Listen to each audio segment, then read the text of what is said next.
السلام علیکم۔ احرام جنوب 5ویں قسط۔ عالیہ ابھی تک نہیں آئی؟ اعظم شاہ نے مومل سے پوچھا۔ تھوڑی دیر تک آ جائیں گے، اس نے ٹائم دیکھ کر کہا۔ مکرم آ گیا، تبھی راہداری سے عالیہ آفاق کی آواز سنائی دی تھی۔ عالیہ آنٹی۔ مکرم آگے بڑھ کر ان سے ملا تھا۔ عالیہ آفاق نے اس کی پیشانی پر بوسہ دیا اور کندھا تھپکا تھا۔ پہلی بار وہ کسی سے اس طرح ملی تھیں، ورنہ ان کا ملنا ملانا صرف سلام دعا تک یا ہیلو ہائی تک ہوتا تھا۔ کیسے ہو مائی سن؟ انہوں نے بھی مکرم کو توصیفی نظروں سے دیکھا تھا۔ اللہ کا شکر ہے، آپ کیسی ہیں؟ وہ ان کے گرد بازو پھیلاتے ہوئے بولا۔ مجھ پر بھی اللہ کا کرم ہے، کہتے ہوئے ان کی نظر سامنے بیٹھی میرا بیگم کی سمت اٹھی تھی، جن کے برابر ہی ذرا سے فاصلے پر شایان احمد بیٹھے تھے۔ صوفے کے ایک کونے پر وہ تھے اور دوسرے کونے پر میرا بیگم۔ آئیے بیٹھیے نا، مکرم نے انہیں اپنے ساتھ بیٹھنے کا کہا۔ تھینک یو، وہ کہتے ہوئے اس کے ساتھ بیٹھ گئیں۔ مومل بھی وہیں بیٹھی ہوئی تھی۔ سفر کیسا گزرا؟ تمہاری اسٹڈی کیسی رہی؟ ایک دم فنٹاسٹک۔ اپنے منہ میاں مٹھو، حمزہ نے چھیڑا۔ تم میرا ریکارڈ چیک کر سکتے ہو۔ اس ملک میں آ گئے ہو تو ریکارڈ دکھانے کی کوشش مت کرنا، بلکہ سفارش اور رشوت دکھانے کا بندوبست کرو۔ حمزہ کی وہی جلی کٹی باتیں تھیں۔ بیٹا تم دم تو لینے دیا کرو، میرا بیگم نے بیٹے کو سرزنش کی تھی، اور شایان احمد اور اعظم شاہ ہنس پڑے۔ یہی تو میرا فخر ہے میرا۔ آج کل دنیا جس احساس سے بے بہرا ہو گئی ہے، حمزہ وہی احساس دل میں لیے پھر رہا ہے، شایان احمد نے محبت پاش لہجے میں کہتے ہوئے بیٹے کی سمت دیکھا۔ میرا بیگم مسکرا دی اور عالیہ آفاق رخ موڑ گئی تھیں۔ عالیہ آنٹی چائے؟ ماہین نے کپ ان کی طرف بڑھایا۔ نو تھینکس، انہوں نے انکار کر دیا۔ کیوں آنٹی، اتنے مزے کی چائے ہے؟ مکرم نے چائے کا گھونٹ لیتے ہوئے کہا۔ میں ابھی لنچ کر کے سیدھی یہیں آئی ہوں، چائے کا موڈ نہیں ہے۔ انہوں نے نفی میں گردن ہلائی اور ماہین نے مزید اصرار نہ کیا۔ مسز عالیہ آفاق تقریباً 10 منٹ وہاں بیٹھیں اور پھر کھڑی ہو گئی تھیں۔ کہاں جا رہی ہو عالیہ، اتنی جلدی؟ اعظم شاہ فوراً شایان احمد سے گفتگو و سلسلہ ترک کرتے ہوئے ان کی طرف متوجہ ہوئے تھے۔ مجھے آج فارم ہاؤس جانا تھا، لیکن مکرم کی وجہ سے تھوڑا لیٹ ہو گئی، سوچا پہلے اپنے بیٹے سے مل لوں۔ مسکراتے ہوئے مکرم کے بال بکھرا کر بولی۔ لیکن عالیہ کچھ دیر بیٹھو تو صحیح، اتنے دنوں بعد ملے ہیں، کاموں کا کیا ہے، کبھی ختم ہی نہیں ہوتے۔ میرا بیگم نے بھی انہیں رکنے کا کہا۔ لیکن میرے لیے میرے کام اہم ہیں، کام نہیں کروں گی تو عالیہ آفاق روڈ پر آ جائے گی۔ آج کل کے دور میں کوئی کسی کا ساتھ نہیں دیتا، نہ ماں باپ، نہ بہن بھائی، نہ اولاد۔ بس اگر کوئی چیز ساتھ دیتی ہے تو وہ انسان کی اپنی محنت ساتھ دیتی ہے۔ محنت بھوکا نہیں مرنے دیتی اور نہ ہی کسی کے سامنے ہاتھ پھیلانے دیتی ہے۔ محنت کرو، نام کماؤ اور عیش کرو۔ اور میں بھی یہی کچھ کر رہی ہوں، انہوں نے بڑی تفصیل سے جواب دیا تھا، اور پھر جاتے جاتے ایک بار پھر رک گئی۔ اور ہاں، میں ایک بیوہ ہوں اور میرا ایک بیٹا بھی نہیں ہے۔ میں نے اپنے لیے جو کچھ کرنا ہے خود کرنا ہے، وہ کہہ کر چلی گئی، اور ان کے لہجے میں محسوس کی جانے والی محرومی وہیں رہ گئی۔ وہ سبھی لمحہ بھر کے لیے چپ ہو گئے تھے۔ بھری جوانی میں بیوگی اور بیٹی کا ساتھ، وقت اور حالات نے انہیں دو ٹوک لیا دیا سا اور تلخ بنا دیا تھا۔ ان کی زندگی کا حاصل ان کی بیٹی تھی، اور زندگی کا مقصد بیٹی کی خوشیوں کا حصول۔ مکرم کو پاکستان آئے ہوئے 1 مہینہ ہو گیا تھا، اور مومل نے محسوس کیا تھا کہ مکرم کافی حد تک بدل گیا ہے۔ اس کی وہ شوخی اور شرارتیں کافی کم ہو گئی تھیں۔ وہ چھیڑ چھاڑ، وہ ہنسی مذاق، وہ لڑائی جھگڑا، سب 4 سال پیچھے رہ گیا تھا۔ وہ اپنے کام میں مصروف رہنے لگا تھا، اور مومل اتنے سالوں سے دل میں دبی باتیں دل ہی دل میں دبا کر رہ گئی۔ وہ تو سوچتی تھی کہ مکرم آئے گا تو وہ اپنے دل میں بھرا جدائی کا غبار دل کھول کے نکالے گی، کچھ اس کی سنے گی، کچھ اپنی سنائے گی، اظہار کرے گی، اقرار کرے گی۔ لیکن یہاں تو کچھ بھی اس کی سوچوں کے مطابق نہیں تھا، یہاں تو کچھ اور ہی ہو رہا تھا، اور وہ کچھ اور سے بے کل اور بے چین پھر رہی تھی۔ وہ پورا دن اپنے گھر میں بولائی بولائی پھرتی، چاہتوں کے پھول سینے سے لگائے تھے تو احساس ہوا تھا کہ بے رخی کی آگ طلبے بھی جلاتی ہے، پاؤں زمین پر نہیں انگاروں پر پڑتا ہے، اور جلن روح تک ہوتی ہے۔ محبت کی طلب میں جذبات سلگتے ہیں، دل سے گیلی لکڑی کی مانند دھواں نکلتا ہے، اور انسان کی پوری بستی راکھ کا ڈھیر بننے لگتی ہے۔ نہ جانے کیا بات تھی کہ بہت دنوں سے مومل کا دل خدشوں کی زد میں تھا، ہر لمحہ عجیب سا دھڑکا لگا رہتا تھا۔ اسے لگتا تھا جیسے کچھ ہونے والا ہے، اور یہی وہم اسے انتہائی ڈسٹرب کر رہا تھا، اور وہ بے چین ہو کر گھر سے نکل آئی۔ مومل، سحر نے اسے اپنے ٹیرس سے آواز دی تھی۔ اس نے چونک کر ان کی ٹیرس کی سمت دیکھا۔ یار ادھر آ جاؤ ہماری طرف، موسم بہت اچھا ہو رہا ہے، میں نے پکوڑے بنائے ہیں چائے کے ساتھ، سحر بلند آواز میں بتا رہی تھی۔ مومل نے سر اٹھا کر دیکھا، موسم واقعی بہت اچھا ہو رہا تھا، بے حد ابر آلود، ٹھنڈا ٹھنڈا۔ مومل کے دل کی طرح وہ اپنے گھر سے نکل کر ان کے گیٹ کی طرف آ گئی۔ چوکیدار نے گیٹ کھول دیا، سست قدموں سے چلتی ہوئی اوپر ان کے پاس ٹیرس پہ پہنچی۔ ارے مومل، کیسی ہو؟ مکرم نے اسے دیکھتے ہوئے سیدھا ہو کر بیٹھ گیا تھا۔ تم نہیں جانتے کہ میں کیسی ہوں، وہ عجیب سے لہجے میں کہتی کرسی گھسیٹ کر بیٹھ گئی تھی۔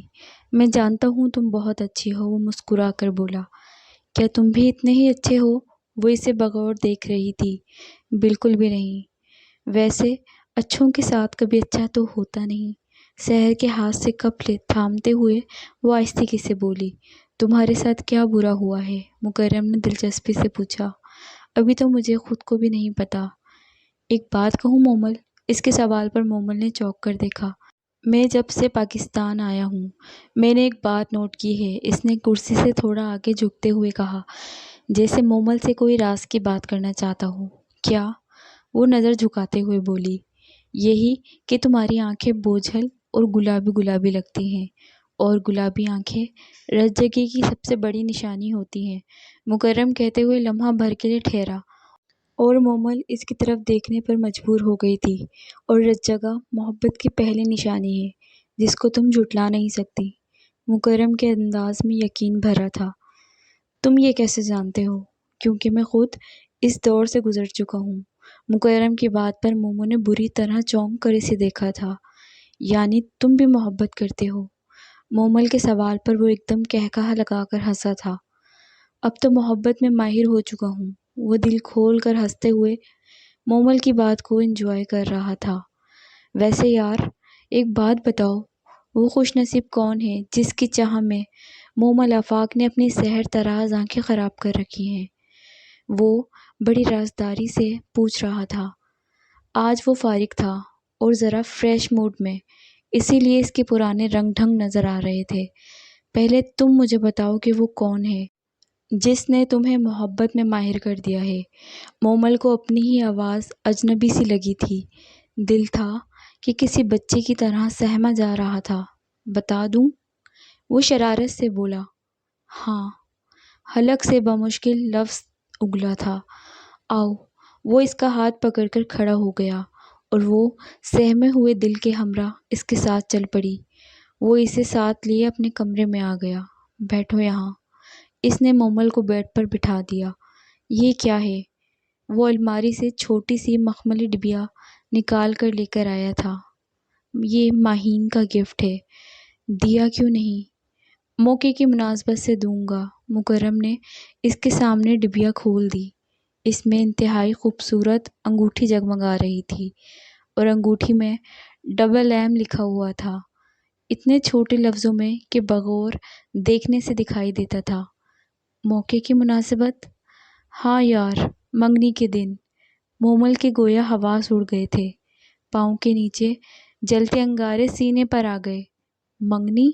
ہاں، آج ممی اور پاپا ماہین کے گھر انگیجمنٹ کی ڈیٹ طے کرنے گئے ہیں۔ میرا خیال ہے وہ لوگ 2-3 دن کی ڈیٹ دے دیں گے۔ پہلے ہی انتظار میں اتنا وقت گزر گیا ہے۔ مکرم جو کہہ رہا تھا یہ مومل کے حوصلے سے زیادہ تھا۔ دل کی لاش اٹھا کر واپس آنا مشکل ترین مرحلہ تھا۔ بے دم قدموں سے وہ باہر نکلی تو دھواں دھار بارش کو بھی بھول گئی تھی۔ دھواں دھار برستا ساون ایک ہی بھوچاڑ میں اسے بھگو گیا تھا، اور وہ اپنے من بھر کے قدم اٹھاتی روڈ پر نکل آئی تھی۔ مکرم کے گھر سے اسے اپنے گھر تک جانا تھا۔ وہ تھکے تھکے انداز سے چلتی گیٹ سے نکل آئی۔ بارش اتنی تیز تھی کہ روڈ پر طوفان اور بارش کی وجہ سے کچھ بھی نظر نہیں آ رہا تھا۔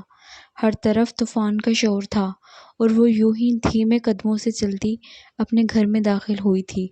چوکیدار چھتری لے کر گیٹ کھولنے آیا تھا، اور پورا گیٹ کھول دیا تھا۔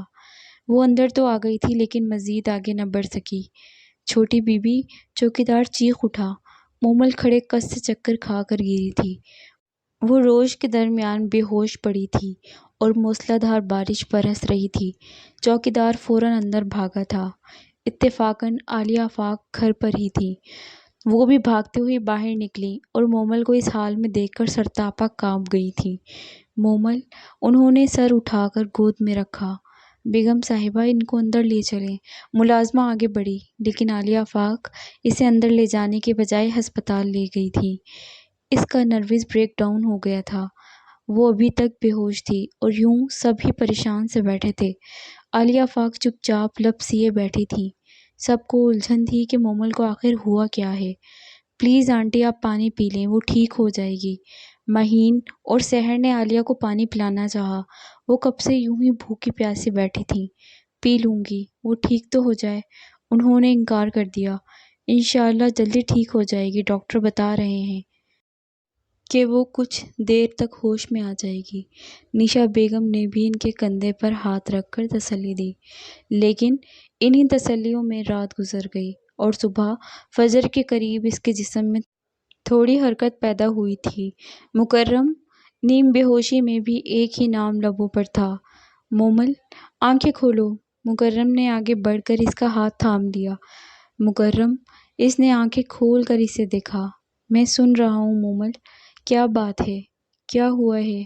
وہ جی جان سے متوجہ تھا اور مومل اسے جی جان سے دیکھنے لگی تھی، اتنی محیط سے کہ آنکھوں میں پانی بھر آیا۔ تم نے تو ڈرا ہی دیا تھا مومل۔ حمزہ کی آواز اس کی دائیں طرف سے سنائی دی تھی اور مومل کا ہاتھ مکرم کے ہاتھ میں بے دم ہو گیا۔ ماہین، وہ زیر لب بڑبڑائی، اب کیسی طبیعت ہے تمہاری؟ دیکھو عالیہ آنٹی کتنی پریشان ہو رہی تھیں تمہارے لیے۔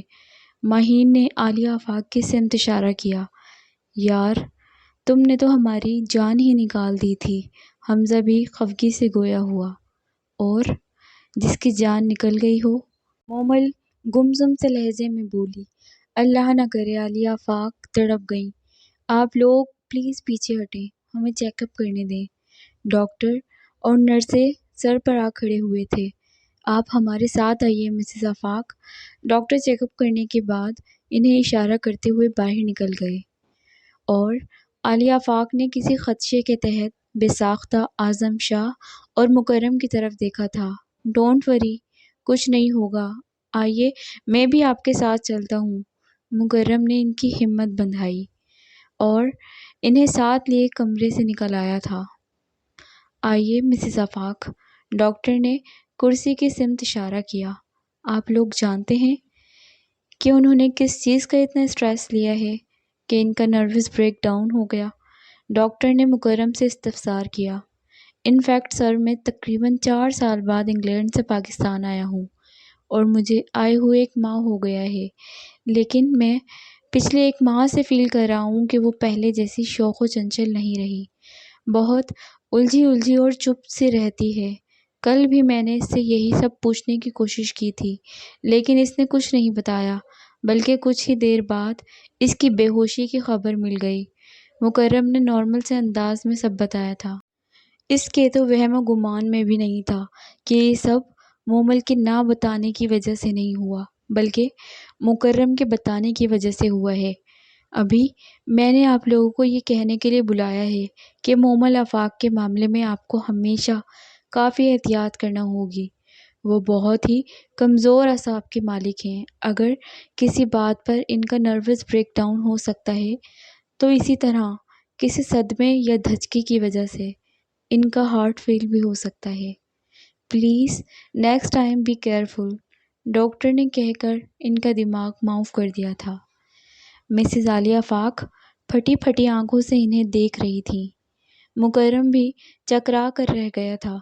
جیسے ہی وہ اسپتال سے ڈسچارج ہو کر گھر آئی، ماہین اور مکرم کی انگیجمنٹ کی تیاریاں شروع ہو گئی تھیں۔ مومل نے ان دونوں کی خوشیاں دیکھتے ہوئے دل پر پتھر رکھ لیا۔